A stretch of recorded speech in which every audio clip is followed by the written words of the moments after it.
Welcome to the Legendary Upside Podcast. My name is Pat Corain. You can follow all of my content at legendaryupside.com. With me today, Sackreligious. We're talking through the Week 14 slate.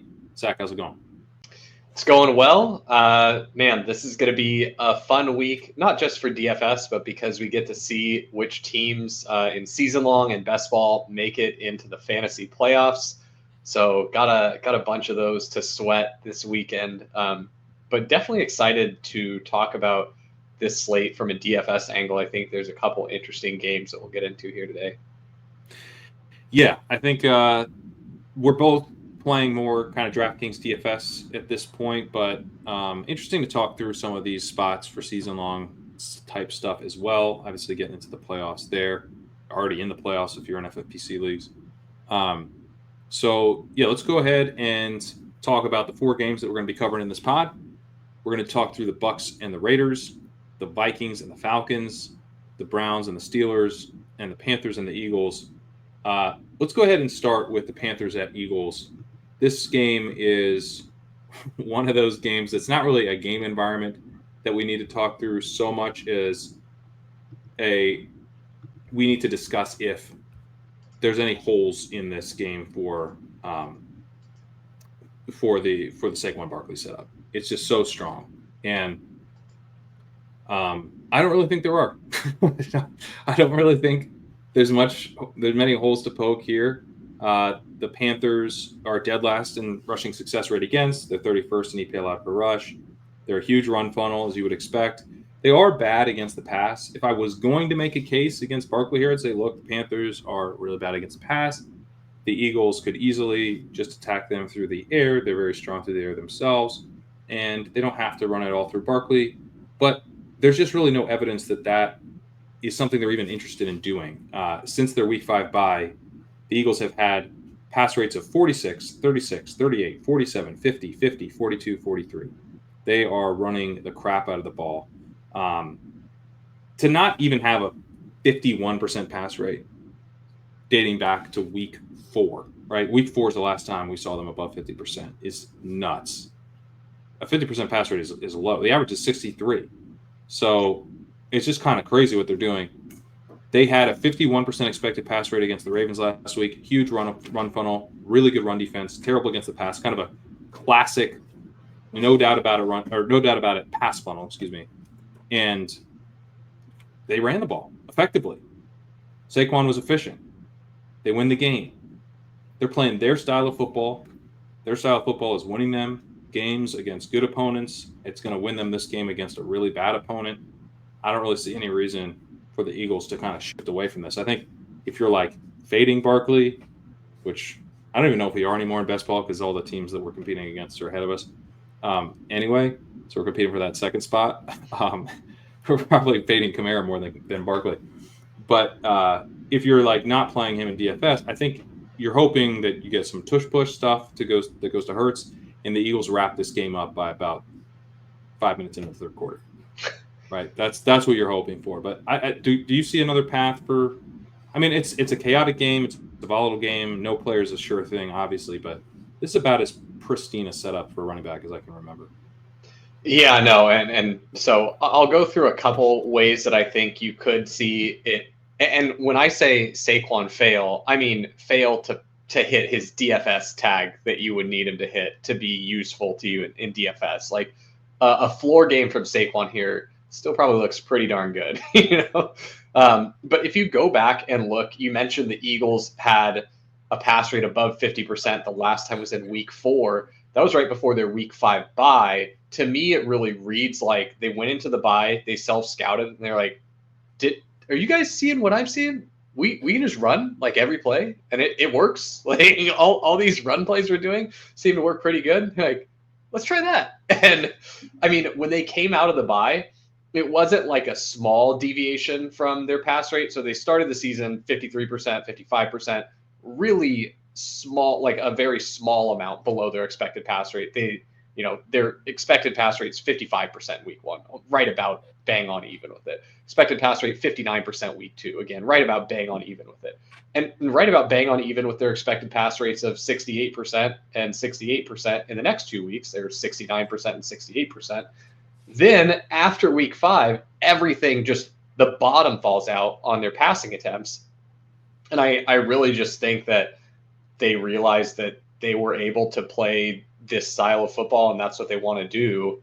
And they really haven't looked back. And it was such a huge deviation. They went all the way down to 46% pass rate after the bye. It's not like they gradually made their way down. It was like, oh, we can go low. And then they went even lower. This was yeah. So, I mean, they also have the Jaguars in there, right? You get the Jaguars, can't stop the pass at all, minus 13% pass rate over expected. Went super run heavy, 47% pass rate against them. You get the Bengals in there, 38% pass rate. I mean, it's like teams that people are passing against, they're not passing against them. Right.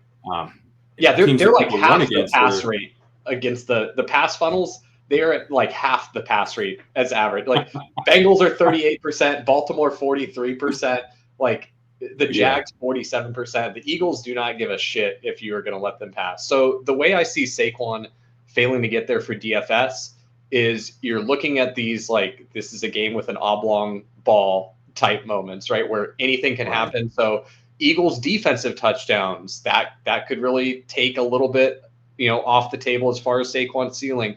Random explosive pass plays in the few pass plays that they actually run, like AJ Brown houses one for 70 yards. Devonta Smith gets behind the defense. He looks like he's going to be active.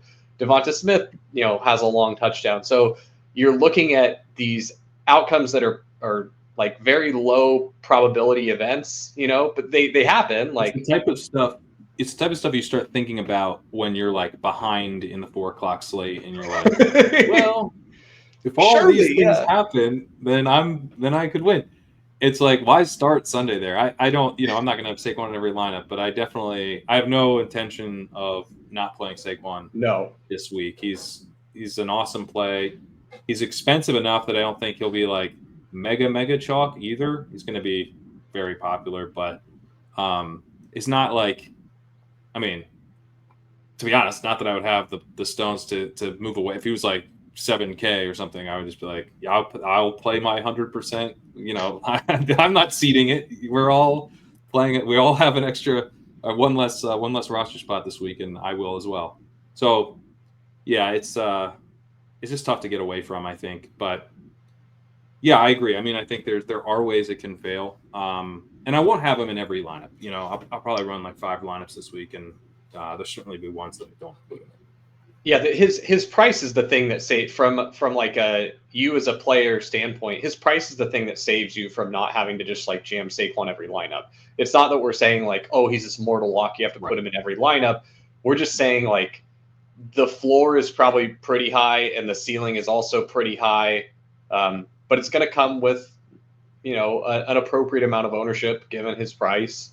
So you don't have to have him everywhere, but like I'm not getting fancy play syndrome here and being like, I'm going to fade the guy in the best matchup of the season. Like, that's just not something I'm interested in doing. So any interest in anything on the Panthers side or anything in the Eagles non-Saquon side? It seems this game really does feel like it boils down to Saquon here, but I mean, obviously Hurts is set up well. Like Hurts is going to score a lot of points. I don't know for DFS purposes he's that strong of a play because you can't stack him super easily. I don't have a ton of interest in Devonta Smith here from DFS, but I mean, like season long and all of that. AJ Brown and Devonta Smith, if they decide to use them, will be very good in this game. It's just a matter of how many pass attempts they get. But it is one of those matchups where 5 targets could be enough for one of these guys to have a good game because the Panthers really are terrible against the pass. They're 30th in EPA per dropback, 29th in dropback success rate. They have no pass rush at all. They're dead last in pressure rate. They're dead last in allowing explosive pass plays. So I would have to be like really big field stuff that I'm not going to play. But I mean, there is upside for the Eagles pass catchers here. It does exist. I don't know how many times it occurs in a meaningful way that pays off salaries on DraftKings, but it's there. Yeah, I mean, Devonta Smith is kind of affordable. He's 5,800. I mean, he hasn't been fantastic, but if you're using him as leverage off Saquon, like the way that you get the most success out of that is with super high efficiency for Devonta Smith anyway, so that like you said, like by the third quarter, the game is over and Kenny Gainwell's coming. Will Shipley gets his largest workload of the season is what you're betting on. The one that I thought that I was going to be really excited about was Calcaterra with Goddard missing, but DraftKings has him priced at 3,500, so it's not really like right. It's not even that exciting. So, and then I mean on the Panthers side, like when you look at everything on the Panthers side, so last week, David Moore was the ultimate chalk, and I got off him and I played Adam Thielen right about at the same rate that I played David Moore. So the field was really heavy on David Moore. I was less than like a third of what the field did on David Moore and about equal there with Adam Thielen. And that was, Thielen was not a great value at salary based on his projection. But I just thought that the projection was probably pretty fragile with David Moore being projected so well. So I kind of adjusted those projections, moved some of David Moore over to Adam Thielen. And that seems, I mean, just based on the one game sample that we get, seems like I was directionally accurate there. Again, we're seeing David Moore project relatively close to Adam Thielen and Xavier Leggett, all these guys priced similarly. I'm not really interested in messing with any of them. I think you don't have to galaxy brain it here. You can go play guys from other games. You don't have to do this to yourself. Yeah. I agree. This is an Eagle setup, not so much a game setup. Let's talk Bucs Raiders, which I think is a game setup. That one's fun. I was actually not planning to do Mike Evans cover boy. He's dealing with this calf injury. It looks like he's going to go, but that's always a little shaky. But then I was writing up this game, and it's just a really, really fun game when you think about how these two offenses could interact.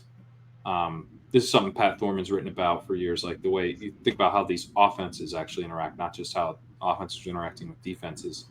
And these offenses, I think, are both willing to throw the ball and play in these shootout environments. They're comfortable if the game kind of gets into those types of environments. Now, I think probably both teams at this point would prefer not to be in that environment. The Bucs have found some real rushing efficiency with Bucky Irving.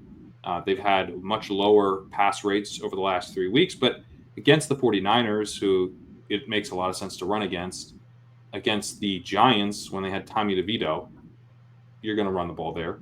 And against the Panthers, as we just discussed, you run the ball on the Panthers. So, and they've been very effective now running the ball. Irving's banged up as well, so that kind of, I mean, he's like not 100% to play, so that could definitely move things towards the pass, I think. The Bucs have also had this very specific type of passing game, really low time to throw for Baker Mayfield this year, 2.60 second time to throw. That's very fast. His pressure rate is only at 25%. Pressure rate is correlated, right?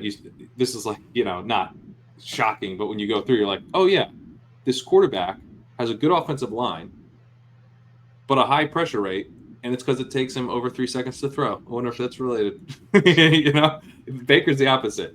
Baker is actually not the opposite, because the pass blocking is also good. So he's behind an offensive line's third in PFF's pass block grades, 10th in pass block win rate, but they're the best in pressure rate because you're pairing this quick throw strike offense with really good pass protection. This is all very important because the Raiders have a good pass rush. They're second in time to pressure, first in pass rush win rate. Pressure rate only 28th, so not consistently getting pressure, but when they get home quick. Good defensive line.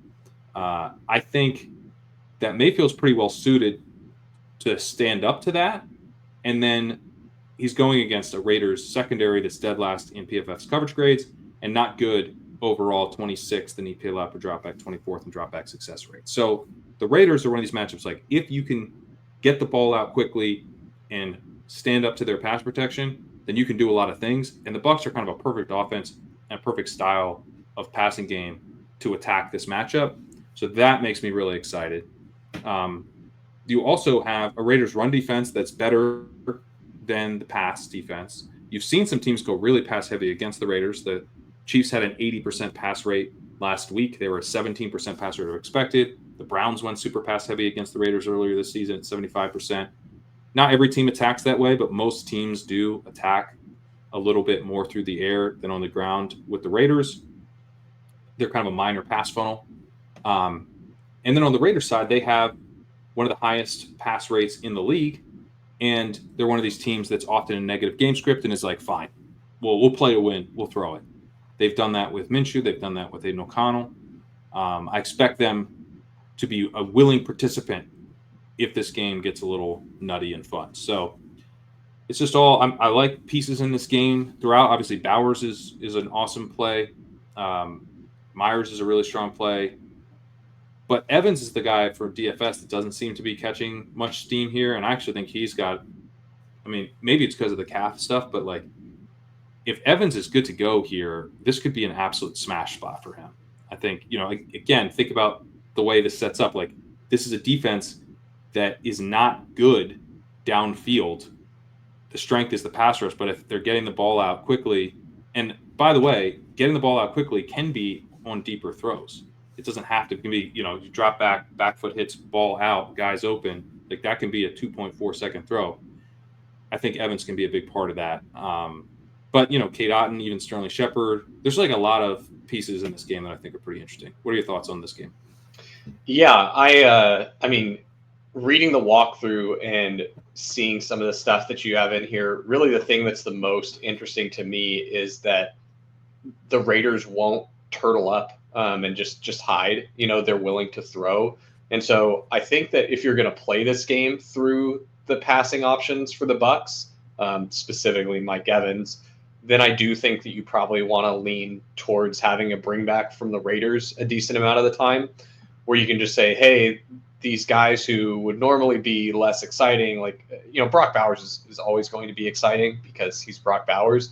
But even like getting into, say, like a Jacoby Myers looks a little bit more interesting to me if I'm going ahead and playing Mike Evans. I mean, I think Jacoby Myers, he's going to be owned. I think that He will be, yeah. He projects well. Yeah, he'll be relatively injury, though. I think he popped up today. Yeah, that is true. But yeah, I mean, I think that you're going to see ownership on the passing options here.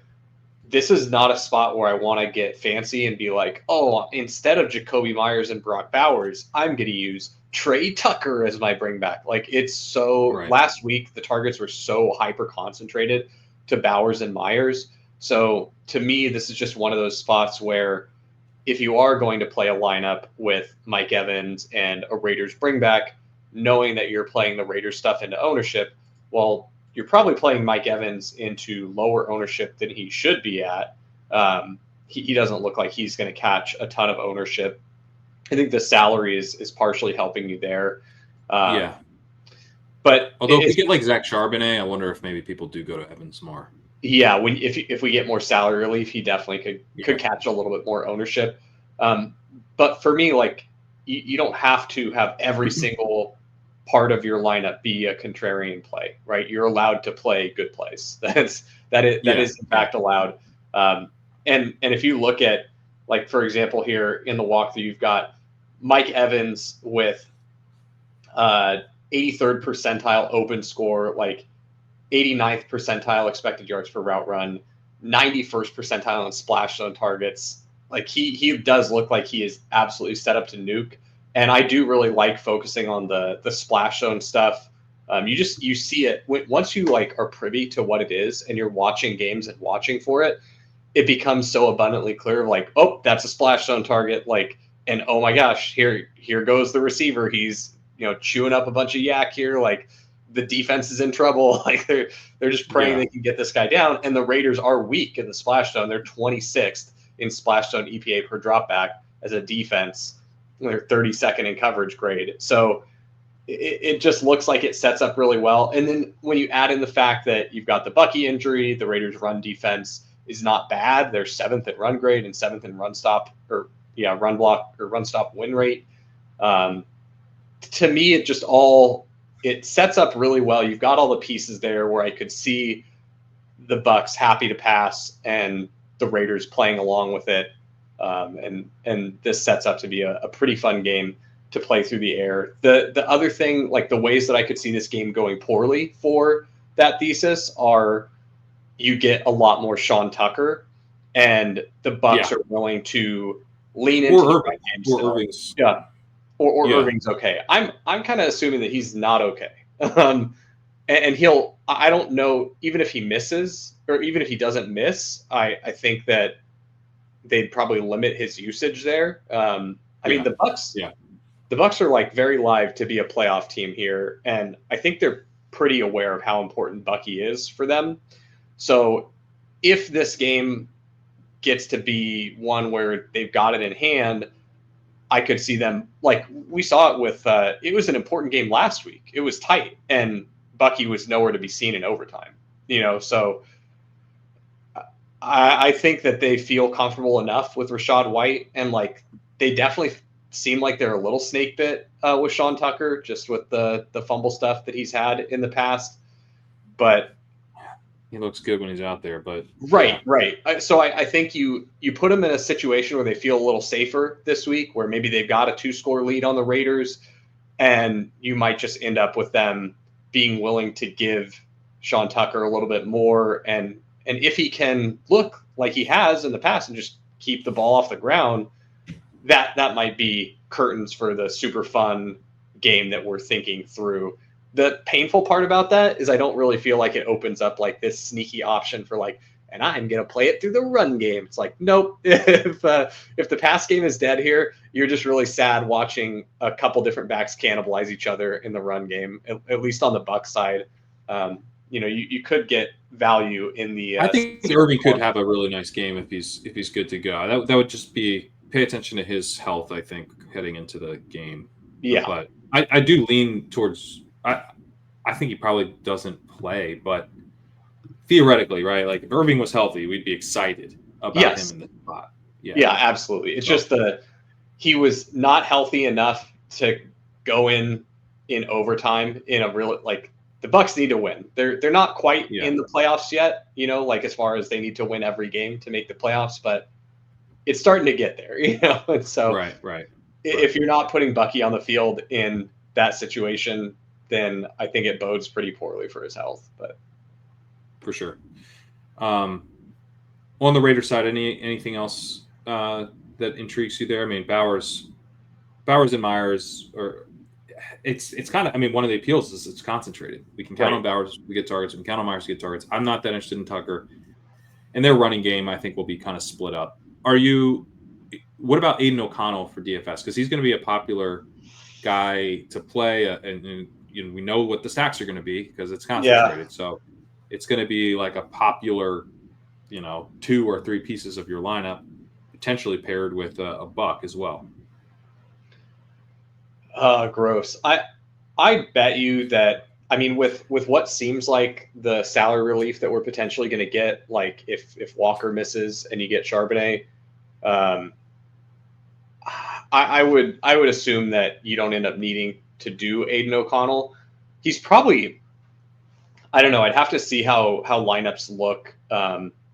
If you're doing Charbonnet and O'Connell, like, can you just fit everything then? Like, can you? And if so, then maybe he does steam up a little bit. But I would assume that probably have to flex at tight end as well because Bowers is not cheap and right. So but if you flex a tight end and went Charbonnet, O'Connell, you could fit a lot. Yeah, so maybe O'Connell comes down a tiny bit if we get that salary relief because then there's less incentive to play him. I don't know. I'm not super into it. I'm not saying like I'll have 0 Aiden O'Connell, but I'll probably just have a pretty small amount. Yeah, I'll think through it. I'm definitely open to playing him, but one of those ones where I was talking to Davis on the DFS pod, DFS MVP, and he was saying like this is the steam game, and it's going to be steamed mostly from the O'Connell side, he thinks. So I love the idea of like not getting cute here, not having fancy play syndrome, and just playing the better team's quarterback who's having the better season and is looking like one of the most efficient quarterbacks in the league, and pairing him with his number 1 wide receiver who's literally never not had a 1,000-yard season. Like the least fancy play syndrome thing you can do. Yeah, might not be that popular. So we'll see. Maybe it gets more popular with salary relief potentially on the way, but that's one that. I mean, you're selling me on it. I'm definitely into the idea of Baker and Evans stacks. So obviously got to keep an eye on the calf, but very intriguing as we sit here on Friday. Vikings and Falcons. Let's talk through that game. Another game environment that I think could be fun, but one that I think takes a little bit more work to get there. With the Bucs and the Raiders, I think it makes a lot of sense for the Bucs to attack the Raiders through the air. I think it makes sense for the Raiders to attack the Bucs through the air, who are also a bad pass defense, and they don't have a good running game themselves. With the Falcons and the Vikings, I think it makes a lot of sense for the Vikings to attack through the air. The Falcons have no pass rush at all. They're 31st in pressure rate, 29th in pass rush win rate, 15th in time to pressure, which is okay, but if you're never getting there, the time it took you when you occasionally got there is not as important. And they're not good at protecting the splash zone. That could be really good for Justin Jefferson. It could be really good for Jordan Addison. The issue is that the Vikings have really not had to pass much at all this year. Last week, they had a 79% pass rate, which is the highest of the season. But most of the time, we're seeing them with expected pass rates below average. And even last week, they were only at 64%. They just really leaned into the passing game. They could do that again here, but it's not like they're going to need to. And they haven't consistently been tilted to the pass. This isn't the Bengals this year, or the Chiefs of old, right, where they're just going to pass the ball. It's a little more tenuous in terms of what the Vikings are going to plan to do here. The Falcons are not good against the run. So you could just lean on Aaron Jones here and lean on your defense, which is quite good. Kirk Cousins is really struggling recently. The Falcons want to run the ball, but the Vikings are first in EPA per rush, first in rushing success rate against. They're an awesome run defense. So they might be looking at like, this team's going to come in and play conservative and try to run against us. We're going to shut them down. We're going to stop them. Cousins is going to end up in bad situations. If this all happens and Cousins is taking sacks or throwing picks, like all of a sudden the Vikings are a positive game script, more likely to run the ball. So you can pretty quickly see this game environment kind of like getting away from you if you're playing it through the passing game.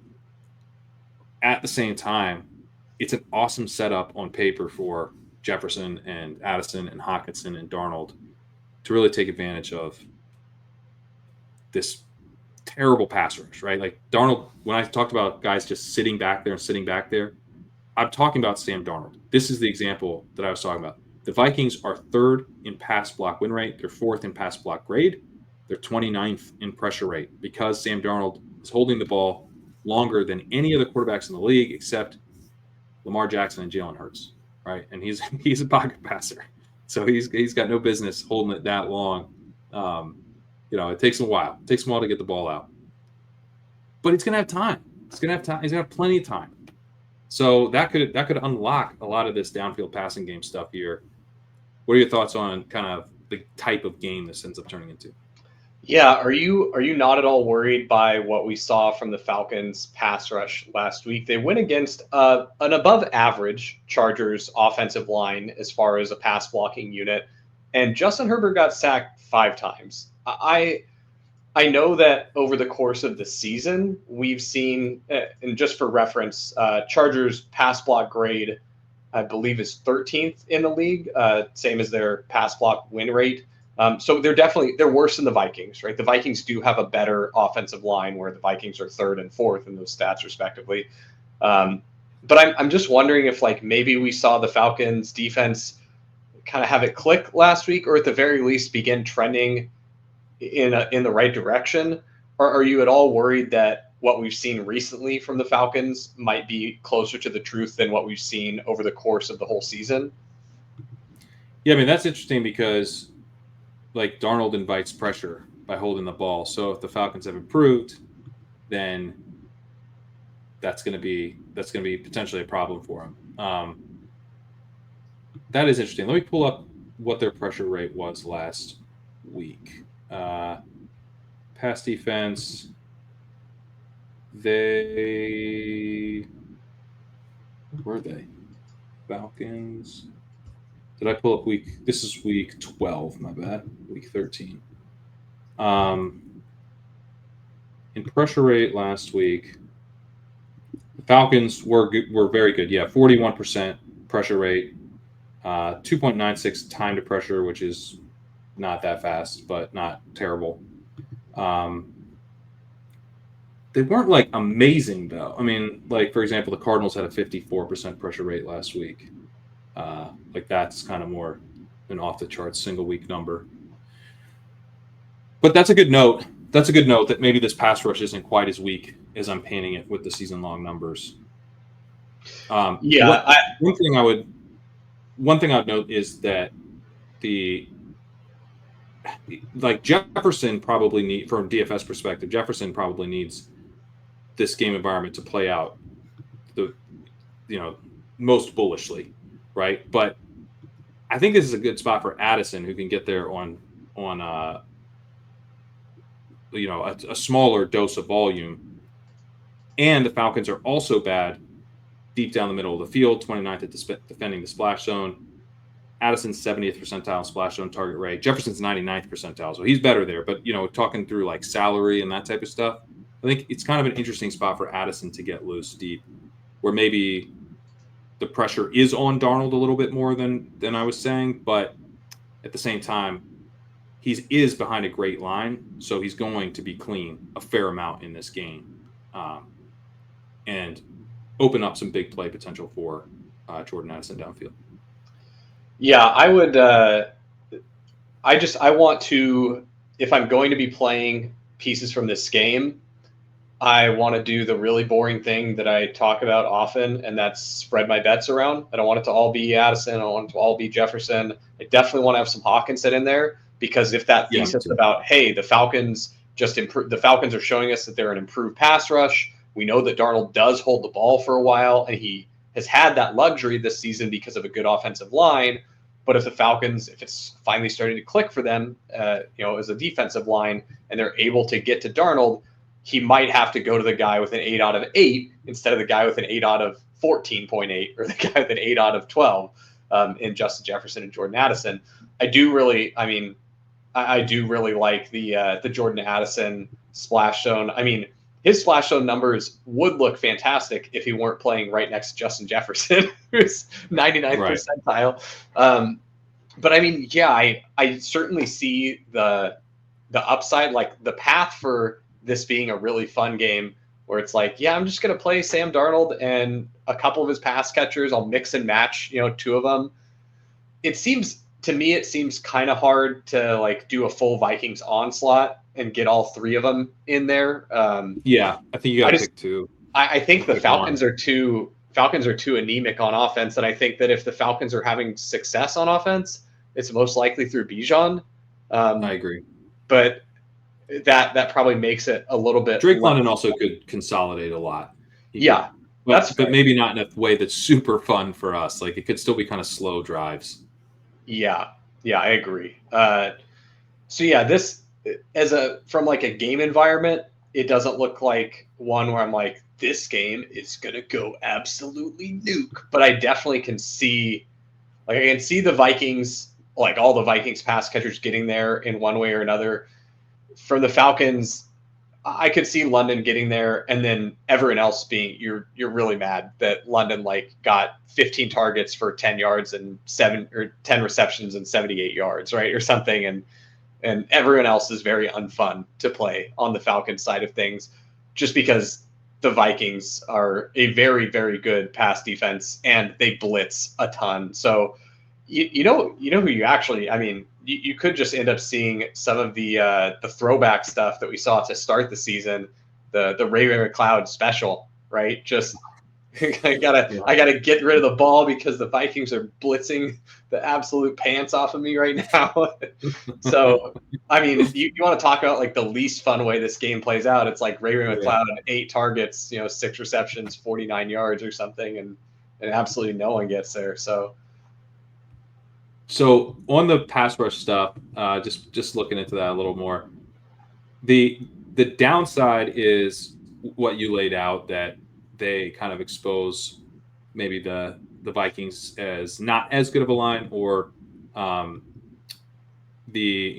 holding the ball is a bigger problem, and that I think is a good point.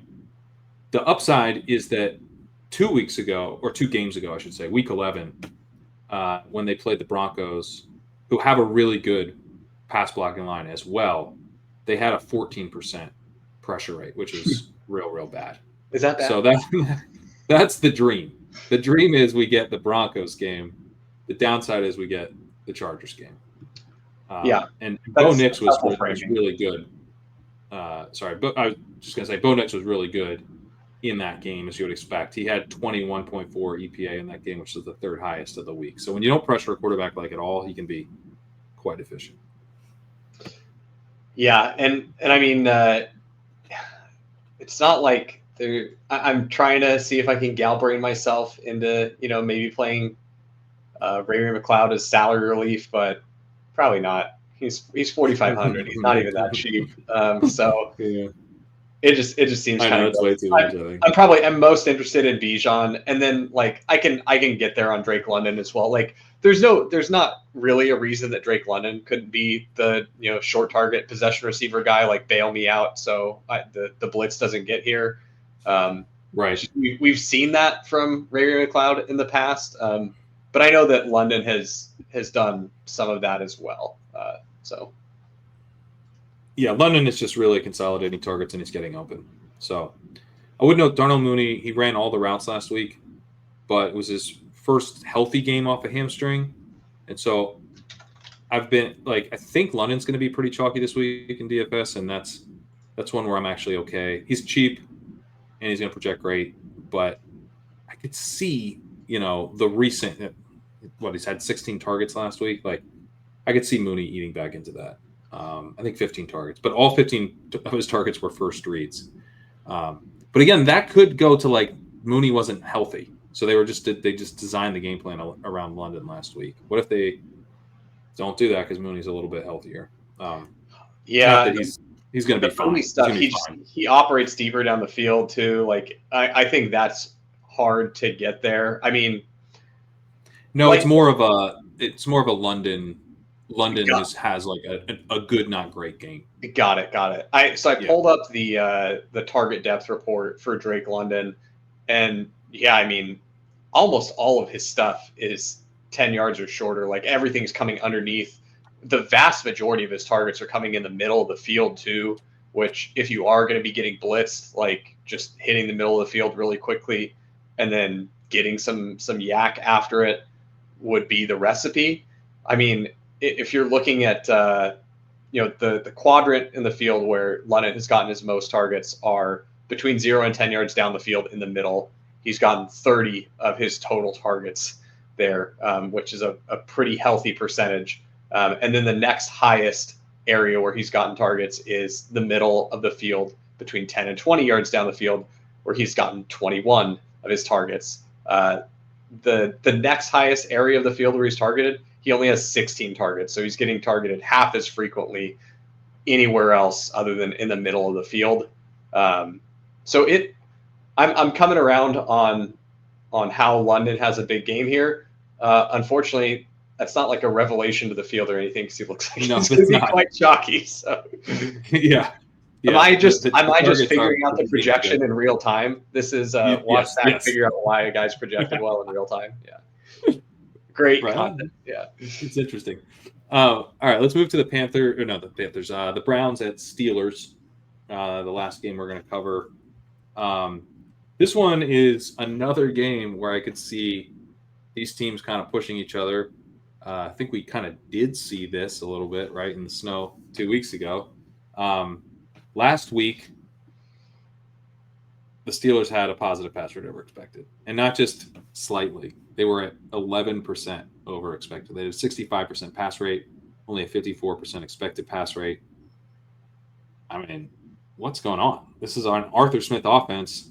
First time all year they've had a positive pass rate over expected. They were at 0% against the Cowboys earlier this season. That's as high as they've been all season until last week. They lean into the pass. Now, we're 2 weeks removed from them fighting a very pass-heavy script against the Browns. So they were at 68% expected pass rate 2 weeks ago with a 51% actual pass rate. So we just saw them fight a pass-heavy game script against this team. still, Russell Wilson is coming off a really strong game. It's just nice to see them, lean into what's working a little bit. And I think the Browns will do their best to push them. The Browns have the highest pass rate in the league. They're going to be aggressive here, I think. And so there's at least a chance that Steelers get pushed and accept the pushing and go to the air a little more than expected. So we end up in the 60% plus pass rate range, which is not all that common for them. They've only been above 60% twice all season, last week and back in week 4 against the Colts. That would be awesome for George Pickens if we get it. Pickens has been really, really good this year. He's looking like a true number 1 wide receiver, 2.37 yards per out run. He gets open. He draws targets. He operates deep downfield, 13.8 ADOT. Kind of like similar profile to Terry McLaurin, except he just looks like the way better version.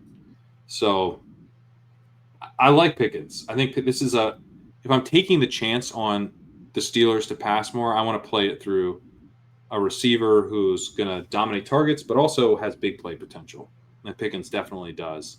So I can kind of get, even if I'm wrong, I can still kind of get there because he gets there on a few catches. He doesn't even need that many targets, potentially. I would love a bunch of targets, but you can't count on that with the Steelers. Yeah, we did get the hamstring limited participation from Pickens today. Right. But he seemed like he was going to be good to go, even though. Yeah, it's just always a little scary where there's nothing all week, and then he's added to the injury report on Friday as a limited participant. But yeah, I would assume he probably plays based on what I've seen so far. But again, we're recording this on Friday, so definitely keep an eye on it. I think. I mean, we literally did just see them play Cleveland, and I do think that we probably see them go back to that game plan. Like, we actually talked about this last week. I can't remember if it was on this show or if maybe this was with Dricko on Stat Chasing, but we talked about how what the Steelers really need is you need a team with a really, really high pass rate to save the Steelers from themselves, because the Steelers end up playing. We talked about this somewhere. Yeah. The Steelers play the best when they're passing more than they want to, and then their team actually looks amazing. They're doing all this play action. It looks fantastic. Like in last week against the Bengals, actually, they had a lot of short passing stuff worked in there. Like it was the best the Steelers offenses looked like all season to me. And so, but I do think that in this game, if you're playing it as being pass heavy, I think what you actually want to do is you really want to play the Steelers defense, because if it is pass, and this was something I did on that showdown slate where I was extremely overweight the Steelers defense, and I played the Steelers defense at a really high clip with Jameis Winston, because I was saying, hey, if this game shoots out where Jameis is just chucking it, Jameis will absolutely have some turnovers. He'll pass it. Jameis pass attempts are fantastic for fantasy points for everyone in the game. It's not just for his receivers. And so if you have, I know some people who use optimizers might have a rule in there that they set where they don't want to play opposing defense against your quarterback. If you end up playing, if you're playing like MME and you have some Jameis lineups in there where you're playing Jameis, don't be afraid to play the Steelers defense with Jameis. That'll be something that's not going to happen very frequently in the field because people do have those rules that they set. And I would say there's less negative correlation with the Steelers defense to Jameis than there will be for other defenses to other quarterbacks, if that makes sense. And I would think that in some of Jameis's highest ceiling outcomes, you probably actually end up with even lower negative correlation to the defense, which is kind of crazy. But I think Jameis is just a unicorn, man. Like he's so unique. God, I hope it's nice to have him back. It's nice to have this Jameis Winston back. Yes. Yeah. I really, really want more Jameis next year. He's good for football. Man. Like I have so much fun because you can be watching a Jameis game that's totally dudding out and you're like, I'm not turning this off yet. Like there's still 10 minutes left in the fourth quarter. This could get crazy. Right. Yeah, man. I'm looking up his contract status now because it'd be kind of fun. So let's see. It looks like he has a void year next year, so he's a free agent. The Eh. the one thing I do kind of like here, you've got going back to the spot in the walkthrough with the Steelers pass defense. So the Steelers are pretty good at time to pressure. They're 10th in the league at time to pressure. They're 5th in pass rush win rate. And so you could end up seeing the Browns having to get the ball out quick, which I know that Jameis just wants to chuck it down the field. So it might not end up being this low ADOT stuff. But if they do, we've seen teams do this before where to beat these strong pass rushes, they're just going to scheme up, hey, we're going to have these like quick release targets. And David Njoku is the one that looks like the best candidate for a big game there. So not only do you get the benefit of, hey, David Njoku might just be a staple in this game plan to try and be, the counterpunch to the strong pass rush that the Steelers have, but he's also getting a ton of end zone targets. Like David Njoku is the guy that Jameis is looking at when they are in the green zone and in the, he's throwing end zone targets. So this, to me, it could be a really, really fun game for Njoku. So I like him here. What do you think about playing it through Njoku on the Browns side? I like that. I mean, one of the misconceptions I think with Jameis is that he's always chucking like deep. He doesn't chuck deep that much. He's got on the season a 9.6% deep throw rate. That's tied with Geno Smith, below Bryce Young. It's just above Jaden Daniels, and that's probably someone that you can kind of compare him to. Jaden Daniels is a much better deep ball thrower, but like he mixes in the funness, right? It's mixed in. It's not as like Jaden Daniels is another guy I think people think of throwing deep more than he does, because with Daniels he tends to be quite efficient at it. With Jameis, he's not that efficient at it, but it tends to be fun. He likes doing it though. He likes, but he doesn't do it that frequently, right? But his average depth of target is very high. It's at 9.5. That's the second highest in the league behind Anthony Richardson. So his average throw is traveling pretty far downfield, but he's not always attacking like 20 plus yards downfield. So there's a lot more intermediate throws in this guy's game. That's really what it is. And that's probably why he's turning the ball over and stuff. And like intermediate throws can be kind of risky. Deep throws are sometimes less risky because you're like the Jordan Love throws we were watching the other night. Like he's just like back foot chucking it, and it's like either somehow you're going to run this down, or I've essentially thrown the ball away. But Jameis he'll just he's spinning around, whipping it. It only traveled 16 yards, but it lands in the defender's belly, that kind of stuff. So I think all a long way to say I think Njoku is actually a pretty strong fit for Winston. Like I don't think you need to be a deep threat type of guy to have a lot of success with Winston. Njoku can get open underneath. He can get open on intermediate routes. So, yeah, I think playing through Njoku makes a lot of sense. We could also play it through Judy. I don't know if you have any interest in that. I had so many people tagging me during the Jerry Jeudy blow-up game, and I was either like very slightly overweight Jerry Jeudy on that showdown slate or about even with the field, because I was heavy Browns pass catchers. I was like super overweight Elijah Moore, like had a bunch of Browns pass catching going. So I was not sad that Jeudy was nuking. It didn't end up working out for me, but I also have Jeudy on like a couple borderline 5-5-5 best ball teams where they were like, this maybe could advance, but I'm going to need some miracles. And then Jerry Jeudy comes out. So I'll tell you what, I'm rooting for Jeudy this week. I've got some higher stakes stuff with Jeudy, but it's like Lamar Jackson, Deshaun Watson. Oh, and so man. I don't have a quarterback. Yeah. So like I'm like, all right, do it again. Yeah, you really need the repeat performance here.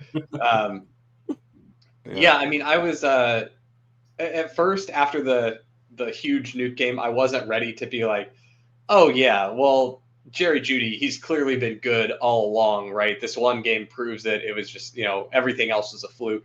But then I was listening to Stealing Bananas with Ben and Sean, and listening to Sean go through who Jerry Jeudy has actually had throw him the ball was a pretty compelling case for Jerry Jeudy. So I'm not fully rescinding my Jerry Jeudy hater badge, but I'm the patch is starting to peel off on my jacket. The Jerry Jeudy hater badge might come I think off. that's a good place to be as a hater, because he's even with that game, he only has 1.72 yards per route run. Like with Right. that game, you should just be like Juwan Jennings is in like the mid twos, I think, because of one good game basically, and so he's had some other production since, but really is boosted by that game in a big way.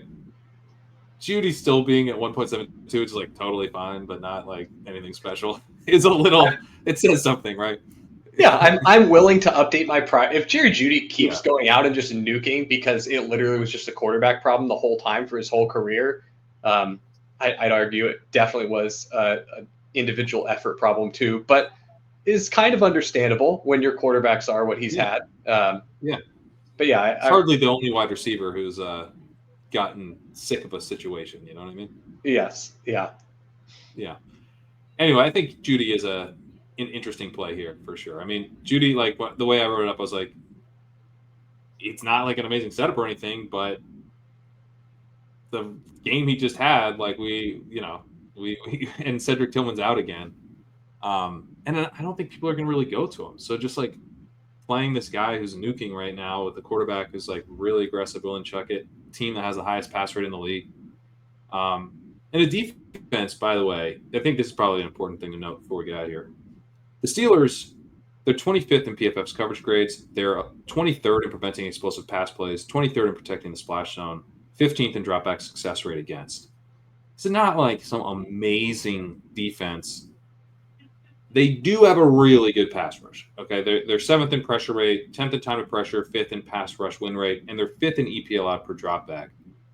The EPA number, right, like that's driven somewhat by turnovers, big plays. The success rate is a little bit, sometimes that could be a truer metric in terms of the overall quality. And so I'm willing to, I don't know that I'll end up running a Jameis stack this week, but I'm going to strongly consider it, especially in something like the Spy that's, like 4,000 plus people.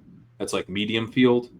That's about as big as I play. And I'm definitely going to consider Jameis there because this isn't like some crazy matchup that he gets here. It's a tough matchup, but it's one that, could end in disaster, but could be fun, which is the whole Jameis experience. Yeah, and it is, like you said, with Tillman out, it is a little easier to, you can narrow down who to use for the double stacks a little easier. It's like, all right, I'm just going to do Judy. I'm going to do Njoku. I'm probably bringing it back with George Pickens because if Jameis is really out here chucking it, maybe an explosive play is what sped up the game pace. And I'll tie a nice, neat little bow on it with Steelers defense because there might be a pick six in there that Jameis is going to deliver for me to keep him in a good game script, right? Yep. All right, I think that'll do it. Anything to mention before we get out of here? I'll mention if you're into playoff best ball, we are going to be spinning up a stream shortly after this one. I think it'll probably be pre-recorded, not live stream, but this was pre-recorded, so if this is out, that'll be out soon. And we're going to be talking through the playoff best ball slate and drafting some teams with the Sidekick, our tool over at legendaryupside.com. Details on that in the description of the video, but a dynamic rankings tool for playoff best ball that honestly I think makes the drafts a lot more fun because it really just helps you remember like what you're trying to accomplish in these drafts, which are very much the type of format where you need to make specific bets on how the playoff bracket is going to go, and you're also dealing with people ruining the bet you want to make. So I'm going to pair these with the Bills. Oh God, okay, so all the Bills just got taken. What do I do now? And that's where the Sidekick really shines. So anything to mention there? I guess the playoff odds. You want to tell people about that? Yeah, we so to power the Sidekick, we built a simulation that simulates the rest of the NFL regular season and the playoffs, and then we use all of the underlying results from those sims to populate the odds that we're actually using of a team making the playoffs, a team getting the 1 seed, a team getting the 2 seed, a team appearing in the conference championship round. And all of those are really important numbers to know when you're drafting playoff best ball. It becomes more and more important as the matchups get more clear that you're not drafting teams that could face each other in the first round of the playoffs or even the second round of the playoffs. You typically want to avoid drafting teams that would face each other early. You really would ideally like your teams to only be able to face off in the conference championship round, and then obviously in the Super Bowl for opposite conferences. So those odds are all really important. We've got those up on the site now, and those are available for the base tier leg up subscribers. You don't need to be a Sidekick subscriber to see those odds. So you can just go and find the post that we put out today. It's on the front page of the site. I think we've also got a link at the top for playoff odds. The banner, it's right at the top of the site now. Yeah, you can just go and navigate there and see the table. The table is pretty easy to sort through. You can filter the specific columns and find what you need. So it's certainly a handy reference to have if you are doing playoff best ball drafts. Nice. And we'll have a ton more content beyond just the video that we're going to be doing later today. Hope you join us over in the playoff best ball streets. Jump in the Leg Up Discord if you're a Leg Up subscriber. We got a lot going on over there, talking through playoff best ball as well. It's a fun time of year. But we'll be back here for the Week 15 preview next week into the playoffs of best ball, of high stakes, all that stuff. So we'll see you then. Have a good Week 14. Thanks so much for watching, and we'll see you later.